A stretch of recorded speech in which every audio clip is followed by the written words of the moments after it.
সংগ্রামী নারায়ণগঞ্জবাসী,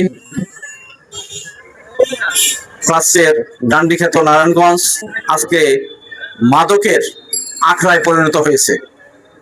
যে নারায়ণগঞ্জ ছিল এক সময় ব্যবসা বাণিজ্যের জন্য খুবই প্রসিদ্ধ, সেই নারায়ণগঞ্জ আজকে সন্ত্রাসের জনপদে পরিণত হয়েছে। কিশোর গ্যাংয়ের রাজত্ব এখানে আজকে আধিপত্য বিস্তার করেছে। এটা অত্যন্ত দুঃখজনক।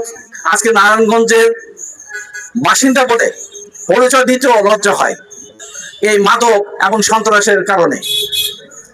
তা আমরা আজকে যে বিষয় এখানে একত্রিত হয়েছি সে বিষয়ে বলতে চাই যে আলফারা সামাজিক সংগঠন অত্র এলাকায় এই চাঁদাবাজ, মাদকসেবী, মাদক কারবারিদের বিরুদ্ধে তারা জনগণকে সাথে নিয়ে সেখানে তারা একটা প্রতিরোধ গড়ে তুলেছিল, যা জনগণের কাছে প্রশংসিত হয়েছিল এবং প্রশাসনও এবং ইউনিয়ন পরিষদের যারা প্রশাসক আছেন তারাও এই বিষয়ে তারা অবহিত আছেন।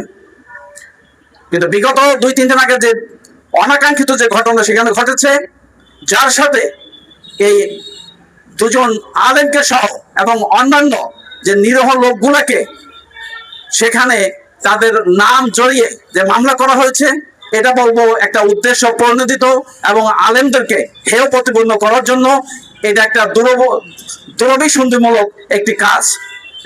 আমরা প্রশাসনকে বলতে চাই যে এলাকার শান্তি শৃঙ্খলা বজায় রাখার জন্য, জনমানুষের ভিতরে আতঙ্ক সৃষ্টি না করার জন্য এই মামলার সুষ্ঠু তদন্ত করা হোক এবং যারা এর সাথে প্রকৃত অপরাধী তাদেরকে বিচারের আওতায় আনা হোক, যাতে নিরীহ কোনো মানুষের উপরে, আলেম ওলামাদের উপরে, এলাকার সাধারণ মানুষের উপরে যাতে কোনো ধরনের নিপীড়ন, নির্যাতন এবং কোনো হয়রানি করা না হয়, সেই প্রত্যাশা ব্যক্ত করেই আমি আমার সংক্ষিপ্ত বক্তব্য এখানে শেষ করছি। আসসালামু আলাইকুম ওয়া রাহমাতুল্লাহ।